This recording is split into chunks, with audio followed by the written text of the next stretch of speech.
Hello guys, இன்றைக்கி நம்ம என்ன பார்க்க போகிறோம்னா சிஎஸ்எஸ் ஒரு 1 பண்ணியிருக்கோம். நம்ம நினைச்சோம் நம்ம ஃப்ரெண்டு ஒருத்தர் டவுன் ஆயிடுவார். சரி, அவர் ஹீல் பண்ண சொல்லிட்டு இங்கே வந்து பார்த்தா இங்கே ஒரு இந்த பக்கம் போட நான் அந்த பக்கம் வரவிட்டு ரூம் ஏறி போவேன். டவுன் பண்ணிட்டு இங்கே போய் உட்காந்துருவேன். இந்த படம் ஒரு அடி இங்கேருந்து அடி யூசி ஊற்றுல அப்படி நிம்மதியில் இருப்பான். போட்டு அடி ரோஸில் வச்சுட்டு இது இப்படின்னு வருவான். அங்கே பார்த்தா நம்ம ஃப்ரெண்டு டவுன் ஆகிடுவோம். சரி, கீழேருந்தே பாம்பு போடலாம் பார்த்தா பாம்பு கரெக்டாக போகும் செவத்தில் போட்டு. சரி, விடுங்க பாட்டு பசங்க ஏறி ஐத்து பிடிச்சிடலாம்.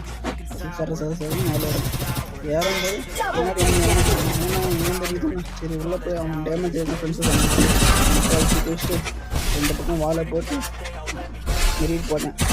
மெரிட் போட்டதுக்கப்புறம் மெரிட் போட்டுனே இருப்பேன். அதே ஃப்ரெண்ட்ஸ் இன்னும் இங்கே தான். நான் எங்கெங்கே தெரியும் எங்கேருந்து தெரியும் அவங்க தான்